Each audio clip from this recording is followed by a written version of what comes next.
Guess you wonder where I've been. Search to find the love within. I came back to let you know. Got a thing for you, and I can't let it go. My friends wonder what is wrong with me. Well, I'm in a daze from your love, you see. I came back to let you know. Got a thing for you, and I can't let it go. You know you go around the world for love, but they may never find what they dream of. What you won't do for love. You tried everything, but you won't give up. In my world, only you made me do for love what I would not do.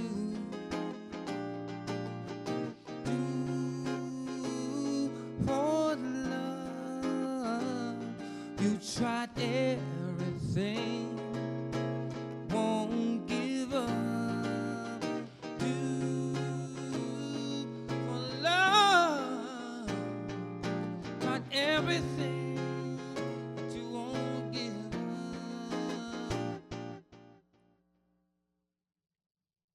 Hi, self-awareness. I am your host, Rose, and I have a very special guest.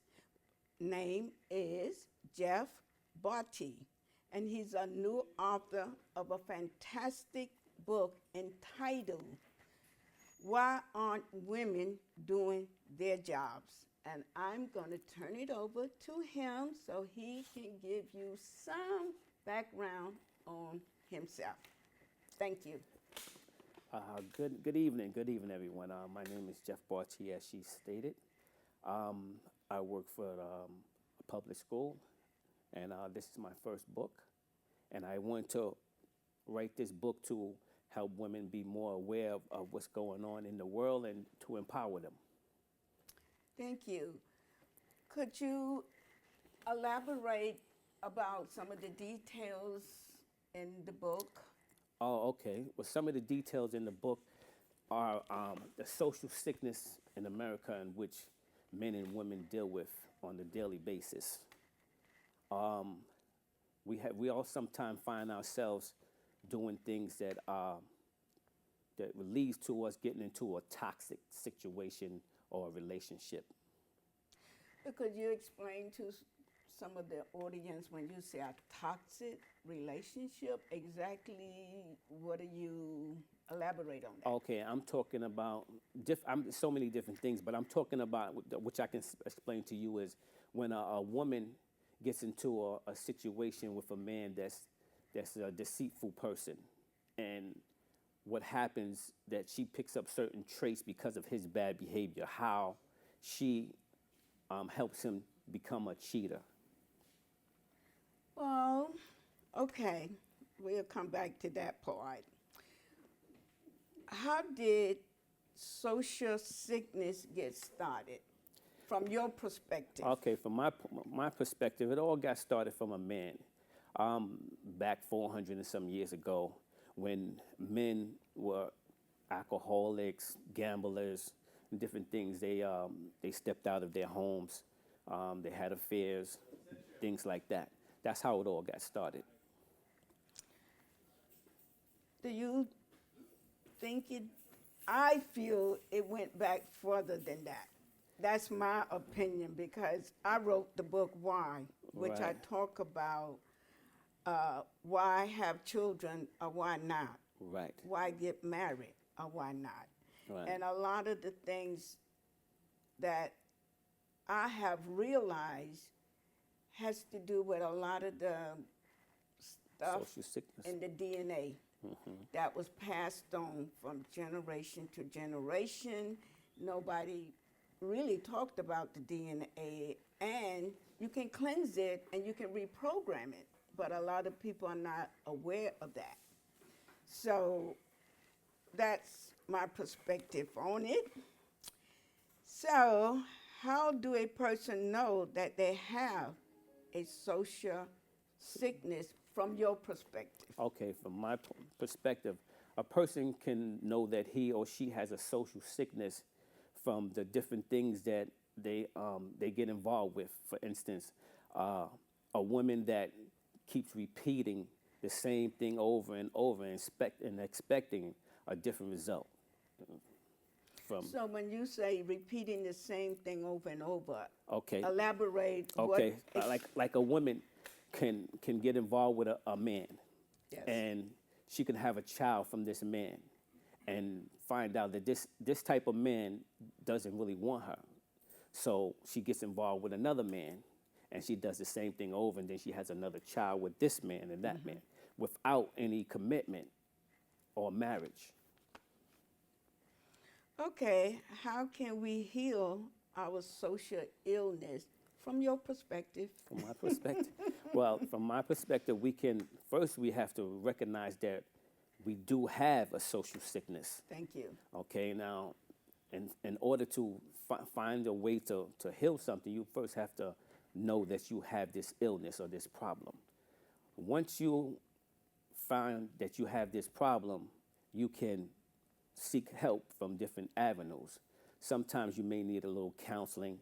Sometimes you just may need to do some soul searching within yourself, and change your atmosphere. For instance, if you realize that you dealing with a certain type of man, and that certain type of man that you meet in a bar, and you just keep going back and forth, and you meeting the same type of men in the bar, then you need to change your venue and say, well, you know what? Things ain't working out for me in the bar. Maybe I shouldn't be looking for a man in the bar. Well, that goes back to law of attraction.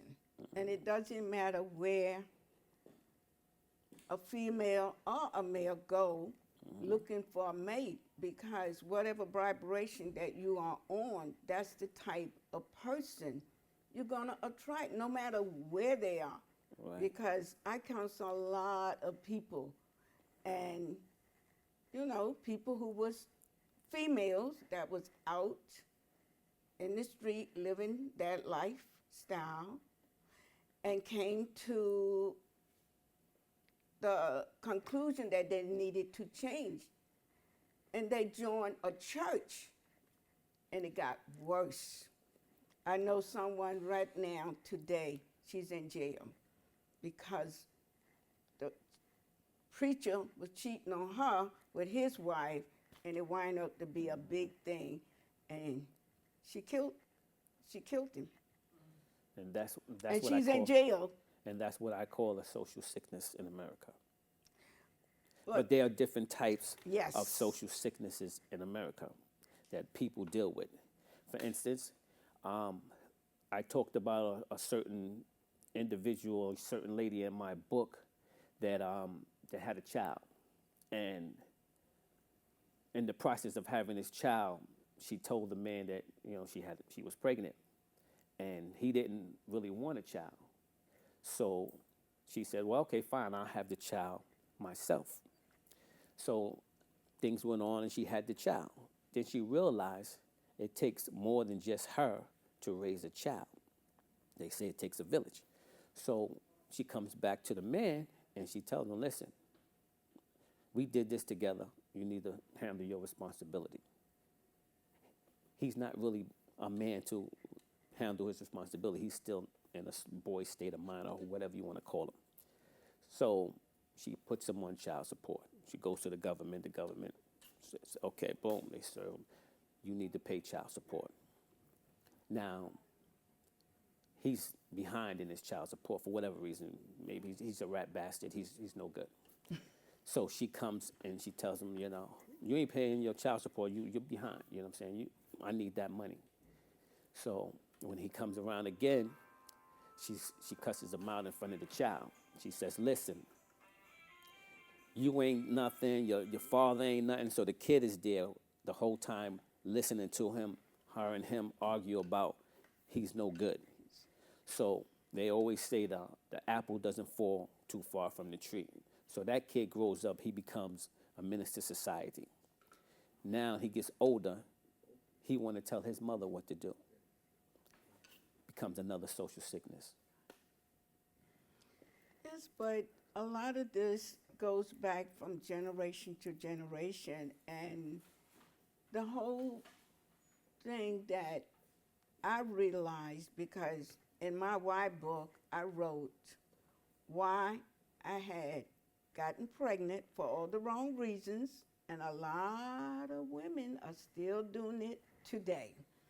And nobody wants to admit these things, and people are not truthful to themselves. And like you say, first we have to admit there's a problem, then find solution. But people don't want to admit there's a problem.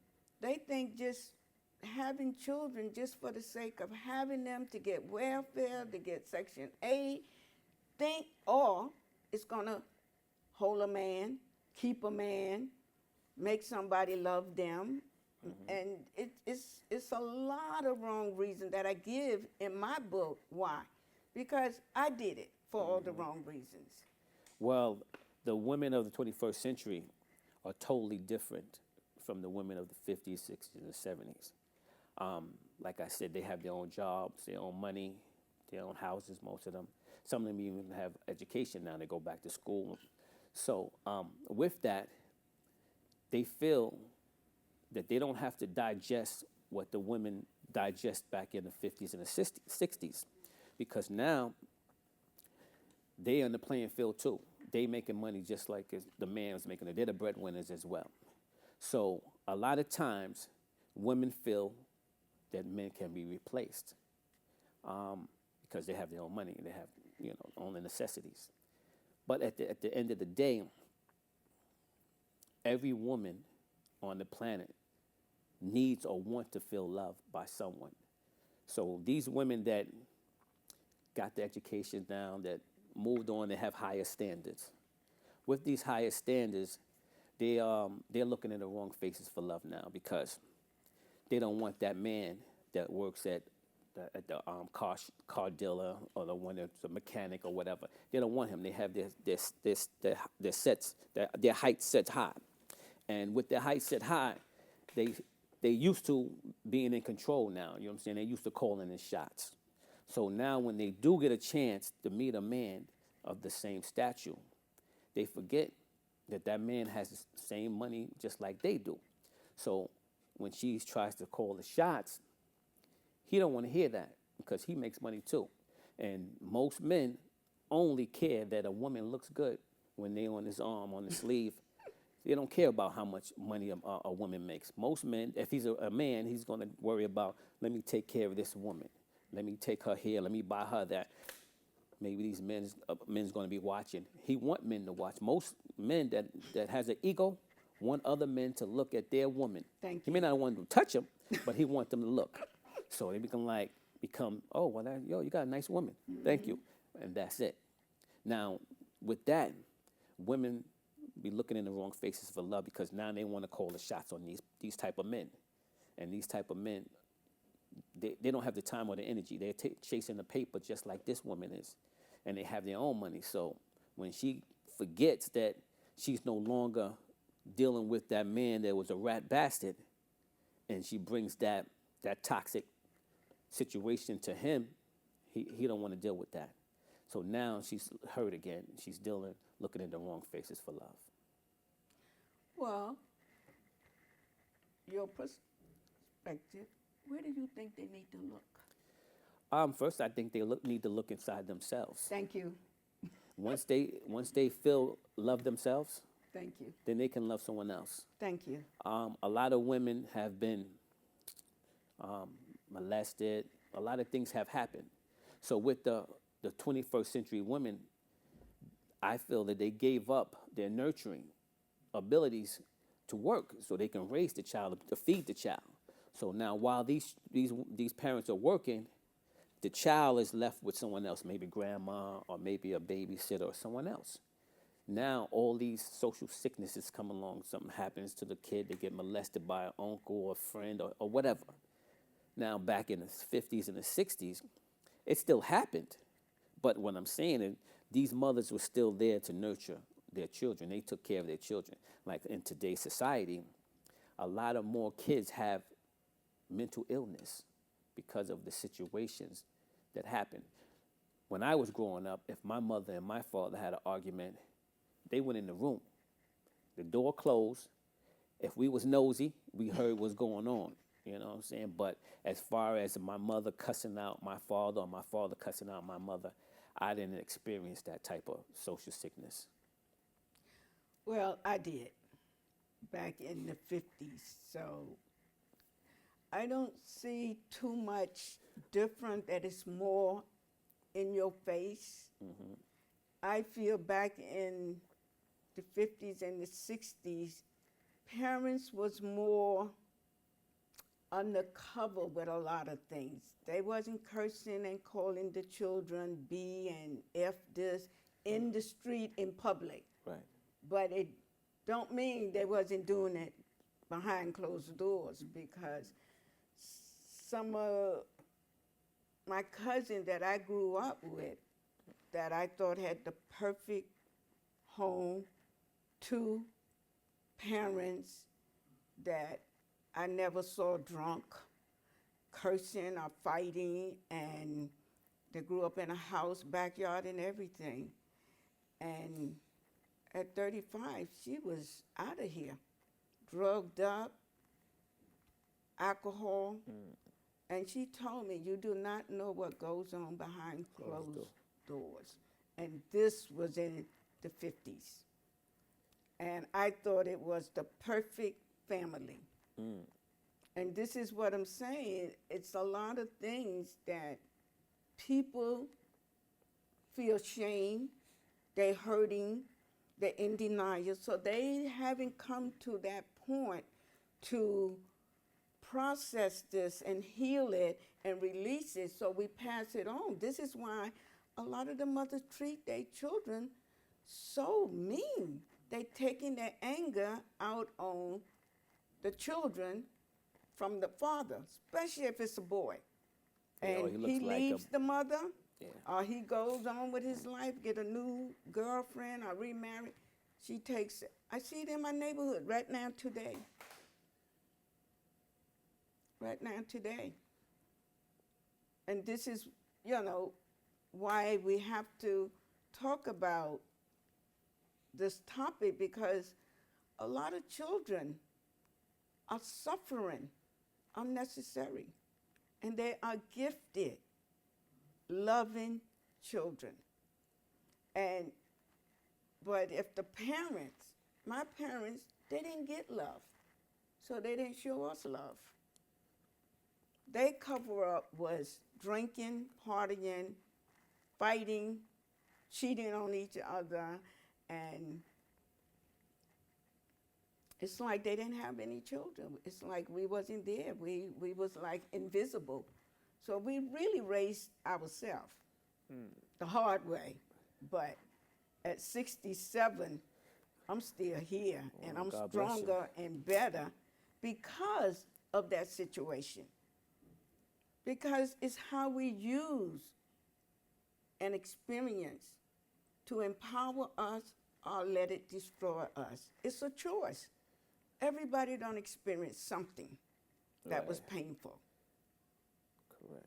And, when you read my book, The Why, I gave people two sides. Yes. People who had gotten married for the right reason, gotten pregnant, had a child for all the right reason. And I gave the other side, which I was one of them, and a few other people that did it for all the wrong reasons. You ask the average person, why did you have a child? Ask them. They'll look at you like, oh, but that's what you're supposed to do. Well, I feel also that a lot of women that meet these men that really don't want them. They have these children for them, thinking that they're gonna be with them, stay with them, or some of them's even dealing with like married men and thinking that these married men is going to leave their wives for Yes. them, and that social sickness just plays over and, And over over and over and again. over. So, being that there's so much social sickness going on there, the women of the 21st century, I feel, became numb. So now they don't look for a relationship anymore. The 21st century woman feels she can replace any man. She can get 3, 4, 5 of them. They can go. They're replaceable. And with that, these women, they deal with this type of man, that type of man, with no type of commitment. Some women do get married, but they don't stay married. I think a lot of the 21st century women like to just say that they've been married. They don't want to put in the work of going through situations and trials and tribulations in a marriage, which they say is a work in progress when you get married. Now it's not the you, it's the we, and sometimes some people don't want to get rid of the you. They want to think about, oh well, it's my way or the highway. Why? Because society has changed and women are breadwinners now. They're in the game the same way these men are. And these women are playing these games the same way these men are. They're cheating, they're doing everything like the men. They're not taking it anymore. In other words, they're sticking their heads out the window and they say, we're not taking this anymore. And it becomes a social sickness. And it just trickles down and down, down. And I'm hoping that my book will help women break that cycle. You know what I'm saying? Just like when they have little children, the government already told them, listen, back in the 50s and the 60s, if you had a toaster or you had a man, they would come in and check on you and see if you had a toaster or a man living in the house. Nowadays, they gave that up. They changed it because 65% of black men were incarcerated. So black men were removed from the household as the breadwinners. Yes. So now the women had to step up to the plate and take the will. With them taking this will, the government said to them, in order for you to get assistance from us, you need to have a child under the age of 5. So some of these women were just having babies from different men just to keep that bread coming in because that was their revenue, their income.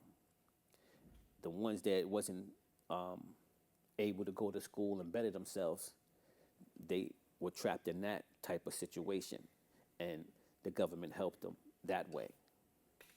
And it all just came down to what I call the social sickness in America. Well, my opinion is the system created this madness. It's all mind control. Mm-hmm. Because once you take people's self-esteem, you break their spirit, you got them. And a lot of these women, the ones who working, like you say, making good money like the men, they're still in a lot of pain looking for someone to love them because nobody taught us how to love ourselves, how to value ourselves, how to accept ourselves just as we are. And that's the biggest problem because I see it all the time. I go to a lot of lectures. I'm the keynote speaker at a lot of events, and it's the same story. And people of color, they think white people hate us. First of all, we hate ourselves. And if anybody taught you to hate yourself, what do that say about them? They hate themselves. I dealt with rich people with children. It's the same thing. They just got a lot of money, material things to cover it up. They children, they give them everything except what they need the most. Love, nurturing. Any game they want, they buy it. Yeah, there's no more. The word "no" is not prevalent in society with children of today. Because a lot of kids, if you tell them no, they throw these tantrums, they just that and the third, and the mother really can't chastise them and spank them like they used to do. Now you spank your child, you getting locked up, So. But see, this is what I'm saying: mind control. When my children was young, and when they made that law, I used to beat them and gave them the phone. I said, call whoever you need to call. Because they want our children off the hook. No discipline. Now, whipping with the switch and the belt like they did in the South, that is not good. That's just like beating a slave. Oh, yeah. And that's how our parents did it. And the whole thing about that, that slave syndrome, George Leary wrote a book, Post-Traumatic Slave Syndrome, and nobody want to deal with it. I mean, I used to peel scabs off my brother's back. Wow. And my mother did it, not my father, my mother. And this was in the 50s and early 60s. So this is what I'm saying. This is nothing new. This is generation. Because you go back in the, say, the 40s, when our people had land, a farm. They was bored to death. So they just was screwing, getting pregnant, and the children to work the field for free. Another slave syndrome. Because you don't have to pay them. It's your children. Work the field. I used to go in the country with my cousins and aunts and see this. Well, it's child labor. Yes. Yeah. Child I didn't labor. And overstood it at that time, but people having children for all the wrong reasons. They want to fill this void inside. It's not just welfare, Section 8, food stamp, a man. They want to feel validated. They want to feel special. I'm pregnant. And people cater to that. They have these big baby showers for mothers who already have children that they know is not a good parent. So what are they celebrating? I don't go to no family baby showers anymore. 8 years ago, I said, don't invite me. I'm not coming to no more dysfunctional baby shower.